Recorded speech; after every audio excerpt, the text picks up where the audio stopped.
This is the Boss Podcast, brought to you by the Business Owners Support Services Network. This is a podcast for business owners, by business owners, and about business owners. Each episode will interview someone with insight to specific aspects of running a successful business. So when you need to grow your business, take it to the boss.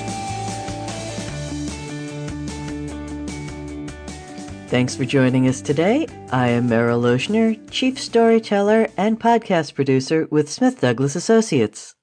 And I'm Christopher Lips, founder of the Boss Network. Today our guest is Zohair Yassin, an extraordinary web designer.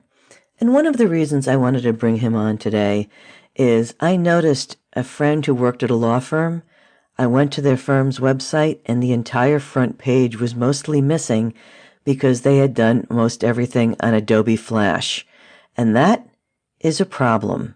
Thank you so much for having me on this fantastic podcasting day. The reason why Adobe Flash is not recommended for a website is because, for one thing, Apple does not support it, and two, Adobe Flash will be officially extinct as of December 31st, 2020. So anyone using Adobe Flash on their website will just see blank boxes where their content used to be. That is correct. So unless I know some basic web programming, I can't really fix this problem myself. But if you are uncomfortable with the idea of coding your own website, there are website builders, but it will not be the same as having a powerful content management system like WordPress. So if you want to use a website builder, which I wouldn't recommend, such as Wix, Squarespace, or Weebly, that would be a good starting point just to put the Band-Aid for your Adobe Flash issue. But in the meantime, your website visitors or yourself can definitely invest in a web developer that can develop a website that's specifically catered to your needs. Something else I heard about websites is ADA compliance, that there are groups of lawyers out there that are sending threatening letters to businesses saying your website is not ADA compliant and we're going to sue you. What is that? What is ADA compliance, and how can I tell if my website is compliant? It is true. There are many lawyers and those who are suing website owners for not having an ADA compliant website. And what ADA stands for is the American Disability Act, which was founded in the early 90s. And if you do not have an ADA compliant website, you're not only going to tank your SEO, but you're also alienating those who have a disability. This includes those who have hearing problems, muscle spasms, blindness, and many others. And the fact that you don't have an ADA compliant just shows that you're not willing to invest in making your website user-friendly for all audiences. How can I tell if my website is ADA compliant? There are many ways to test. You can go on a online application known as Wave, and you can put in your URL or your website link, and it'll run your website for free and give you suggestions on how to make those changes. Another way is ask yourself, how can you use your website without a mouse? And you might be asking, how do I navigate my website without a mouse? Well, use your keyboard. If you're able to hit Tab and navigate through your website with just using a keyboard, that is a good sign. And of course, you have to use alt tags for your images for two reasons. One, just in case your website is taking too long to load, it'll recite the words as the images are loading. And two, the screen reader application on your computer and those who are disabled are able to read the text without having to see the image. Very cool. I kind of knew about the blindness and deafness, but it never occurred to me about the mouse. Okay, this is after this podcast, I'm definitely checking that out. Which brings up to another question on responsiveness, the ability to view your website on a phone or tablet. How can I check the responsiveness of my website besides just looking at my own phone? There are many ways to check your responsiveness, and the simplest way to do that is to resize your browser. So on the top right corner, there's a minus sign, there's a square button, and there's an X. Just click on the maximize and minimize button on the top right corner and resize your browser. And if your website is able to adjust fluidly by resizing the size of your browser, it will help you see that your website is responsive. And by responsive, I want to clarify mobile responsive. As someone who pretty much lives on their laptop, I have to ask, how many people are surfing their web on the phone? Oh, I would say about 89% of your website visitors. And if you don't have a website that is not mobile responsive, not only are you going to lose business, but you're also going to be penalized by Google's search engine rankings because you're not focusing on the user end of your mobile users. And if you're using tables, stop. So, tables aren't responsive? Correct. It is responsive to an extent, but if you have to make your website visitors or mobile users pinch their screens, you lost them. And Google is going to see that. Okay, so the first three things we covered, ADA compliance, Adobe Flash, and responsiveness. If we ignore all of those, we're pretty much going to get trashed by Google, aren't we? Pretty much. Or worse, your website may not ever be found. Someone once told me that load speed is also really important, how fast it took from the time you clicked on the URL until the website appeared. What do you recommend with that?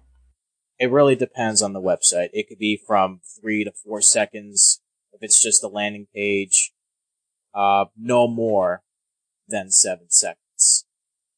So Zohair, you said before that I've been hacked last year on my personal phone. I'm always concerned about my website getting hacked. What can I do to prevent that? Well, the first thing you should focus on is investing in an SSL certificate. And for those who are not familiar with an SSL certificate, it allows you to padlock your web domain name to ensure that hackers will not try to infiltrate your database or perhaps take down your website and replace with something more explicit. If you have a website that requires a login, or if you're trying to sell products with an e-commerce, you definitely do need an SSL certificate. And there are other many factors of how your website can get hacked. If you're giving someone administrative access when they don't really need it, it could be very problematic for anyone accessing your website. Is that the little triangle with the exclamation point that says not secure right next to my web address on my browser? Yes. If you don't have an HTTP, it'll just say HTTP:// and it just signifies that you don't have an SSL certificate. And Google will see that as a threat to your website. And depending on how long you had the website, it could affect your rankings if you do not have that SSL certificate. There are many hosting companies that provide it for free, and there are those that I do not wish to name will charge you $80 a year just to have that SSL certificate. Yes. Zohair, is that something that you would generally incorporate in the websites that you build?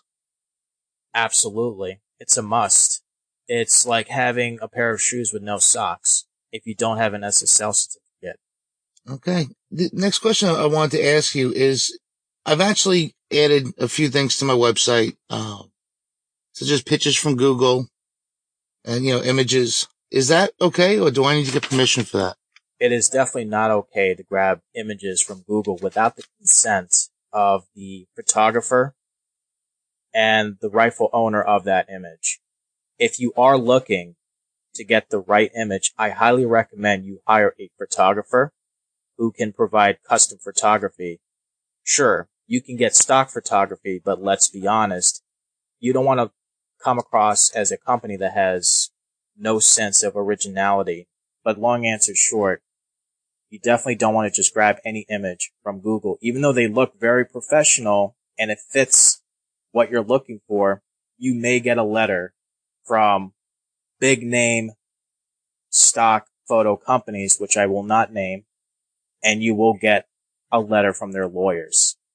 I have heard of a number of people who'd gotten cease and desist letters as well as $15,000 fines from these people. So really, take that seriously.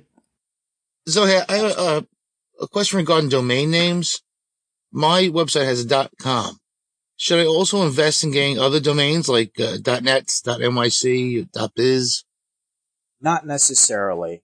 The only reason why, let's just say, for example, you do have the .com register, and that's great. But if you're looking to invest in .net, .nyc, or .biz, it would only be beneficial if it's going to redirect your website visitors to the .com. But if you do not have a .com, or if the .com domain name that you're trying to register has been taken, please do not invest in a .net, .nyc, or .biz because, one, your website visitors will not take you seriously, and Google will see it as a very spammy website. Always get a .com if you are in business. Get a .org if you are a legitimate nonprofit organization. And the only rare cases where you can get a .net or .biz is if you're doing a personal project for yourself, that's for your friends and family, but not trying to be seen as a business. And of course, when you are looking for a web domain name, I highly recommend you do not put any special characters like dashes, hyphens, or even numbers, because if it's going to be difficult for your mobile users to type in your phones, it's going to be very, very difficult for your rankings to get higher. So keep in mind with that domain name if you are ever registering for one. So far, we've been talking a lot of all the things that we can do to completely destroy our Google rankings, whether it's ADA compliance, responsiveness, everything we've been discussing so far.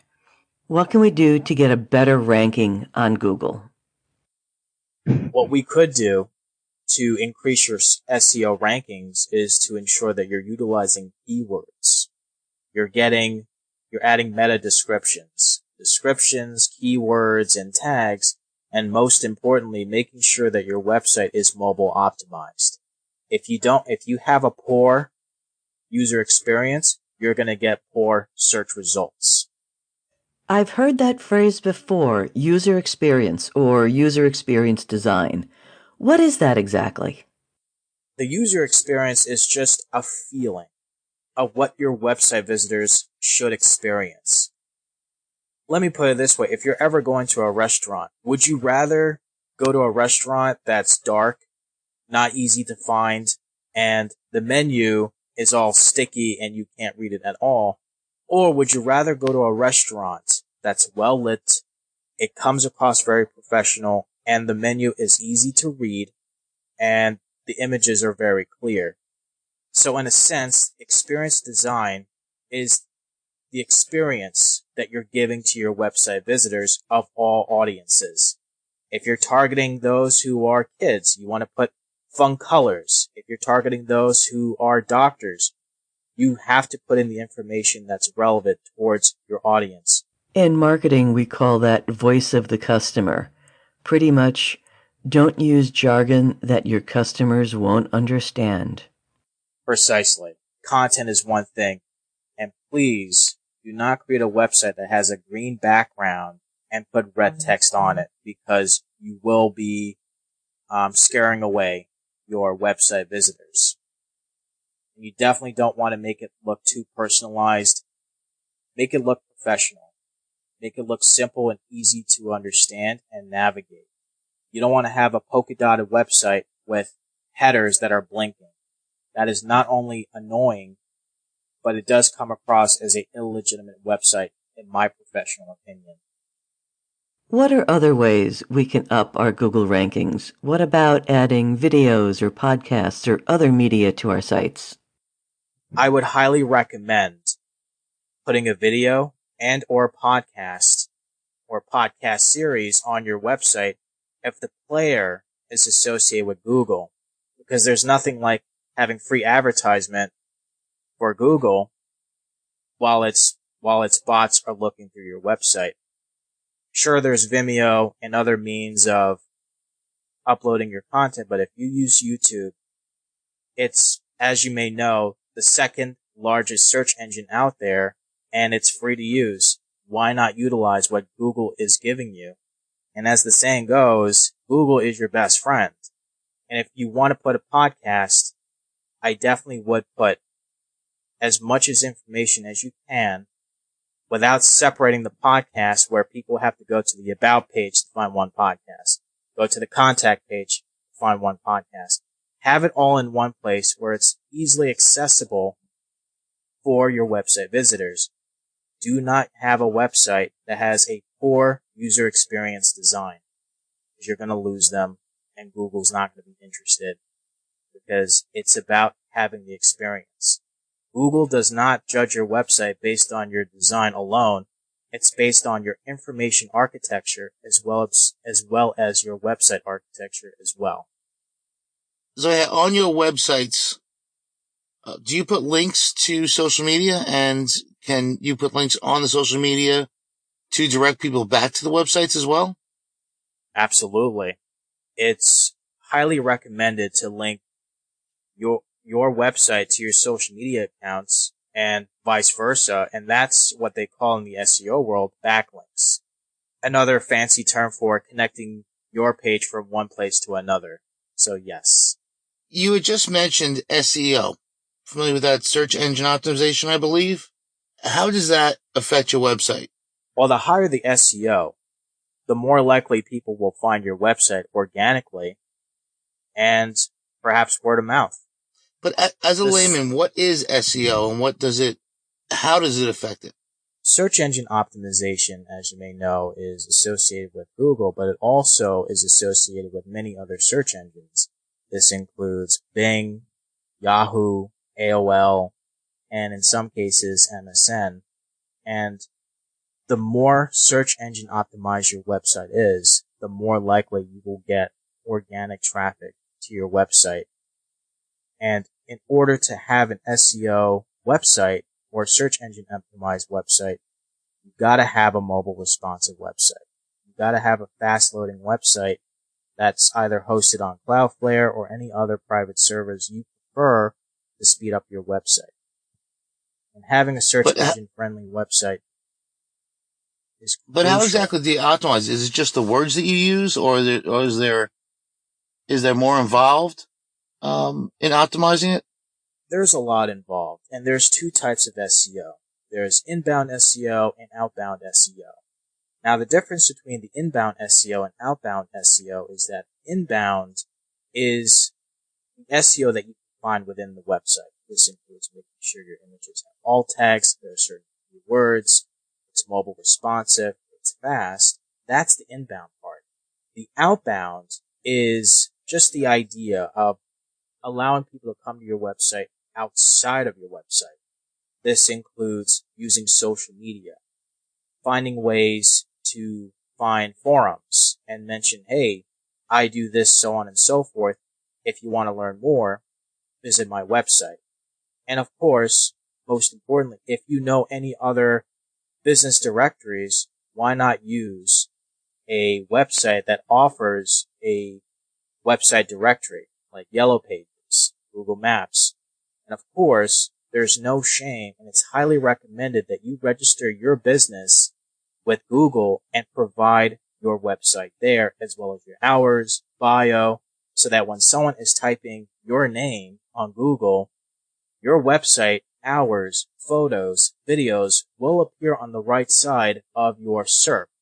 And what SERP stands for is Search Engine Results Page. I've also been told that Google looks for fresh content on a regular basis. they kind of ignore sites that have gone stale with nothing new. So would having a blog be something helpful? Absolutely. Yes. If you have a website that doesn't provide any new content, your pulse is going to be zero, and to Google's eyes or algorithms, your website is pretty much dead in the water. Blogging, vlogging, or updating new podcasts to your website is a good idea and a better way to make your website seem like it has a pulse. If you don't have the means to podcast or blog, I find it easy to embed your Instagram feed, Facebook feed, or any other means to embed the content to your website so that every time you're updating something on Facebook, Instagram, or any other social media platform, it also updates to your website simultaneously. But I highly recommend you either use a blog or a podcast. Because for one thing, it's a good reason to post something on social media, even on LinkedIn. If someone is looking to apply for jobs and you happen to be a copywriter or a resume writer, you can actually write a blog that's relevant to the pandemic. For example, if you create a blog that says, here are top 10 ways you can stand out during the pandemic and why it's important to focus on your skill sets. To learn more, visit my blog. And if they click on that link from your social media page, people will find your blog that way. And that is one example of outbound SEO. We've been talking a lot about do's and don'ts for modern websites. Did we miss any don'ts so far in the discussion? I've seen some websites that have 3 different versions of their website. One is a desktop site, tablet, and mobile. And that's the last thing you want to do because it's going to be treated as 3 different websites with duplicate content. You definitely don't want to fall into the reign of being a website that has duplicate content. You mentioned earlier about how the importance of keeping it up to date and current. As a layman, is that something that I could do myself once the website is up and running? Or would I still need to contact you to update it? It is possible to update the content yourself. If you're using a CMS or content management system, such as WordPress, you should be able to make the changes yourself. Granted, if your web developer did give you access to make the changes, since you are the proudful owner of your website, you should definitely have access to your website. And if your web developer did not give you access, you have every right to retain access to your website. And if your So web developer if I used your services, would I reach out to you every time I needed to update my website, or could I do the simple stuff myself? both. If you're looking to make changes on your website and you're not quite sure what the issues are, I would work with you and see what the problems are. And not just to do the work for you, I will walk you through what seems to be the problem. It could be just a matter of changing your phone number, your address, and just updating the video from your YouTube channel or any other platforms that you're using, such as Vimeo. So things like blogs, that's something really easy for the end user to update themselves, right? That's correct. Any other questions, Chris? No, we've covered just about all of it. Okay, well, Z, this is the part where you get to talk about yourself a bit. So tell us a little bit about how long you've been a web designer and what you can offer business owners out there. My name is Zohair, as you can tell, or you can call me Z for short. I'm not just a web designer, but I am also a web developer. And you might think to yourself, what's the difference between a web designer and a web developer? A web designer is someone who focuses primarily on the aesthetics of your website. This includes color, topography, and just the structure of the website, but they don't focus on the code because they're not comfortable with it. Some web designers may get some idea of how HTML and CSS work, but it's not their primary responsibility. Whereas a web developer such as myself is focused on not making sure the website looks good, but it works with a variety of programming languages, which I believe they are: HTML, CSS, JavaScript, PHP, JSON, and so on and so forth. In a nutshell, a web designer is the architect of your website, whereas a web developer is the engineer that not only sees the website, but can also make the website work and mobile responsive. So a little bit about myself. I am a web developer that focuses on building websites that are specifically catered to your needs. I also provide a free consultation to those who are looking to get started on their new website, but they just don't know where to begin, and to those who want their website to be reviewed even if they think the website looks great. I have no intention of trying to sell anyone a website if they don't need it. My purpose is to ensure that they feel comfortable with their website and to be able to make any changes they can within the scope of their current website. And you might be asking yourself, well, what can I do to help with your website? It really depends on what you're looking for. Are you looking to create a blog website? Are you looking to sell products on your website? You just want a one simple landing page website to use it as a RFP. And I'm happy to help in any way I can. Zohair, you've actually come highly recommended. Can you give us some highlights as to what you've done? I know you've come highly recommended from some of my clients. So tell us a little bit about what you've done and some of your favorite websites. Of course. I would say one of my favorite websites I've done is for the Boss Network, Simple Referrals. Those websites really help me get my foot in the door to introduce not just my skill sets, but to take me out of my comfort zone, to try new things with the landing page and pop-ups and creating a way to host events. My proudest websites are those that make my clients happy and proud that they have it. And there's no better way to say that you did a good job when your client recommends you word of mouth. Zohair, what's the lifespan on average website? I mean, obviously we're going to keep it updated as you recommended on a regular basis. But as far as the lifespan of when it should be looked at and possibly fully overhauled, what would that time span be? I would give it 1 to 2 years if it's not getting any results. If it is getting some results, I would say 2 or 3 years. And let's be honest, do you want to go see the same website for 10 years? I mean, as you may know, Facebook is constantly updating their website for the good and bad, and why shouldn't you? It's kind of like, would you rather keep your house looking the same for 1 or 2 years?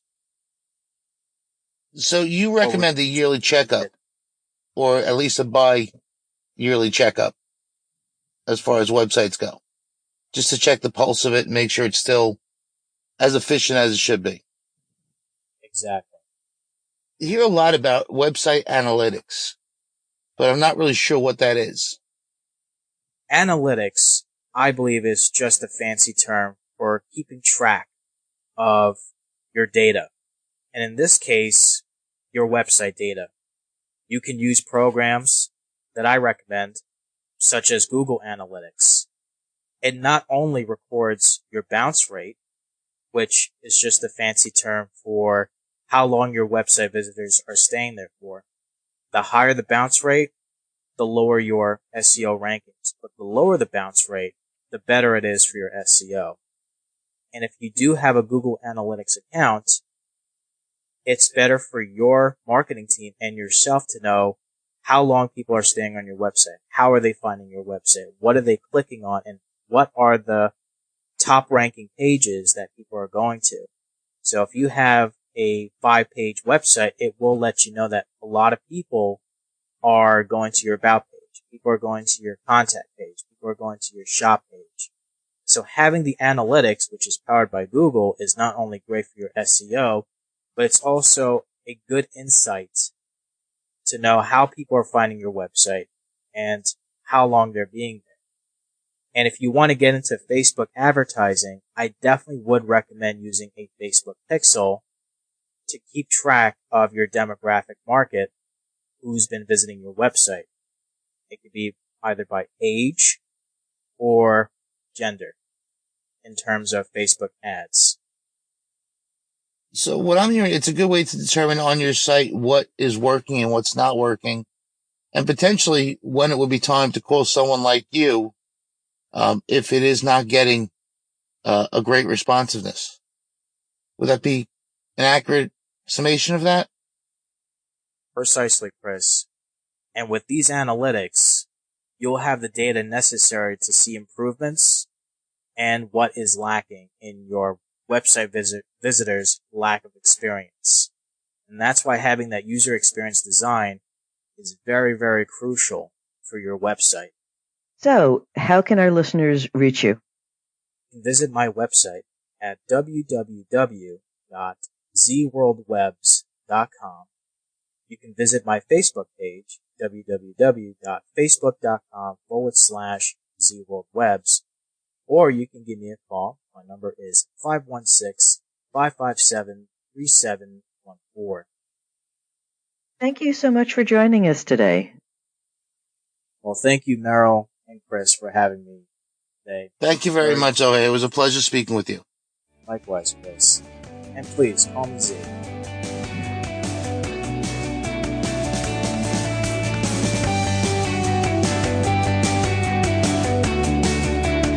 Thank you for listening. The Boss Podcast was brought to you by the Business Owner Support Services Network and produced by Smith Douglas Associates. To learn more about us, visit our website at longislandbossnetwork.com.